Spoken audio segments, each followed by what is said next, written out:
So anyway, so I get back in the car. I go to the car, jump in the car, door's still open. And I don't think I actually got to start the car. I may have. I don't really remember. But the car exploded. The airbag went off, pushed my head back into the seat, but I didn't get knocked out. Lifted, bit of a fucking mess, and very dusty. I thought, fuck. I knew straight away it was an explosion. I thought, shit, there's going to have to be a fucking shooter here, for sure. You can't not finish me.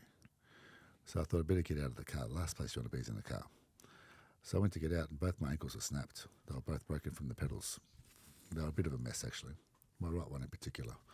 So I've got out of the car, pulled myself up, and I'm not going to give too much away, but I got a young fella come over and gave me a hand, and another guy jumped in, and they put me out on the road, and ambulance came and took me away. It took about 40 minutes. And while I was sitting on the side of the road, I thought for sure, who are we going to go on with this? Got to retaliate straight away. Can't fuck around here. Who the fuck wants me dead? There's a list, but it's not that deep. You know what I'm saying? So I was a mystery. I put a few pieces together, thought it could have been this and could have been that. And my instincts when I got out of the car, when I was still laying on that car and I looked down and saw my leg, I thought, we're just going to cut that cunt off. Put one of those bionic fucking U-Butte fucking... Are you going to hop your way out of it? No, I'll amputate it. I thought for sure I'd surrender straight away. I want to amputate this, get a prosthesis. You know, have you seen them? I'd seen back then guys from Iraq go get their leg blown off, go back into the fucking front line, mate, with the prosthesis. They're very advanced. They got the metal ball for the kneecap. Yeah, they're very, very advanced. So I'll have one of them, and let's get back on my feet and get on with this straight away. So all I was thinking about was revenge. So you're saying, just to be clear, so you're sitting there, your car's just been blown up. Not sitting. You laying there, sorry. Standing.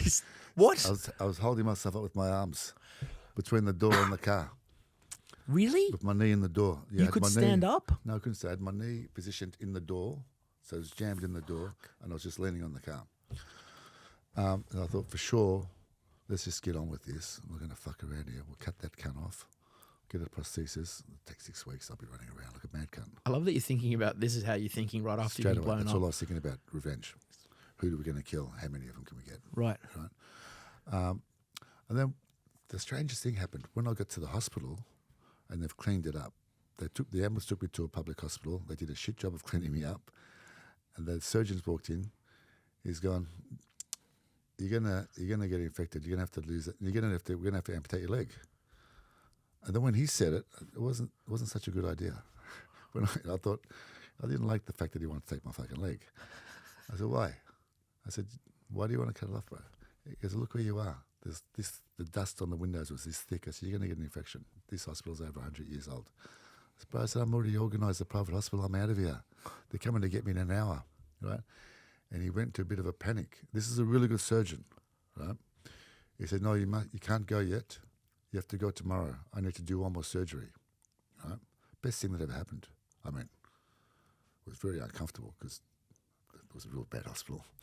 But the following morning, he performed a proper surgery. He cleaned it all up, put it back together really, really well. I think because his name was attached to it. He didn't want to let me go. They messed it. He didn't do fuck all, bro. He just bandaged it up the first time. Yep. But the second time, he really did a good job. So then I've gone to the private hospital. They've done, mate, they turned me inside out with scans and x-rays and fuck, this went on for hours. Then they performed a surgery. The funniest thing, they went in there, cleaned it all up, and put a fixator on my leg. Do you know what a fixator is? Nope.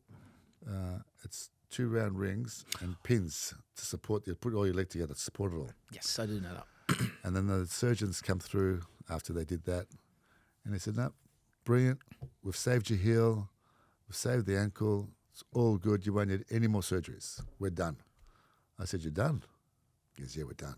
I said, that's fucking amazing. I got excited. I said, I'm good. They go, you're good. He goes, can we talk about money? I said, sure. He goes, can you pay cash? I said, why not? I said, how much do you want? He goes, 10 or 15,000 euros. I said, no problem. Joe, give him 15,000 euros.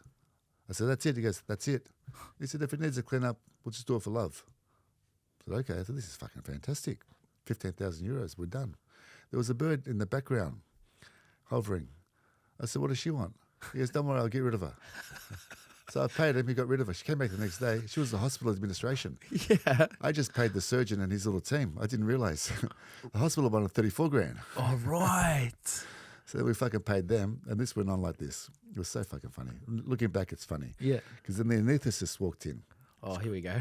She's crying What? and abusive. She's having a crack. She goes, the hospital didn't pay me. He didn't pay me. I'm stuck in the middle. She's the most important one, bro. Of course. She can end you. I said, what do you need? 500 euros. That's no problem. Give her 500 euros. So I was giving her 500 a week because I was having surgeries weekly. Yeah. Every time I had a surgery, it was 500 euros, which is good value. When I went to Germany, I had one surgery there. I went for 17 hours. I paid 8,900 euros, I think it was. They charged by the minute. By the fucking minute, bro. Yeah. Yeah.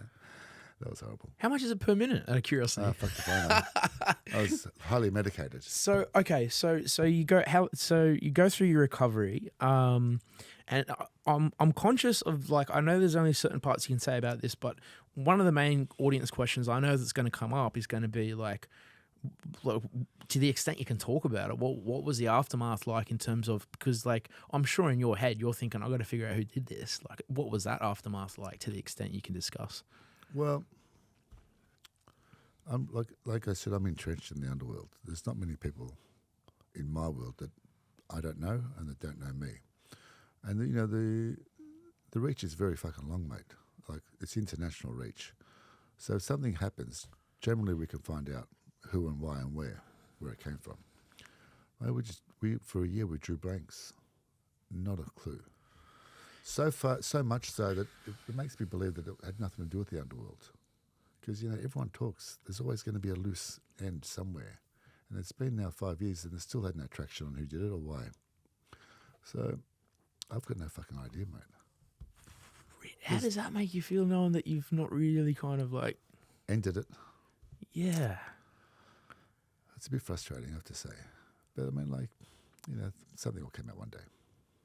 I think sometimes God and the universe has a plan too, I'm still here. Exactly.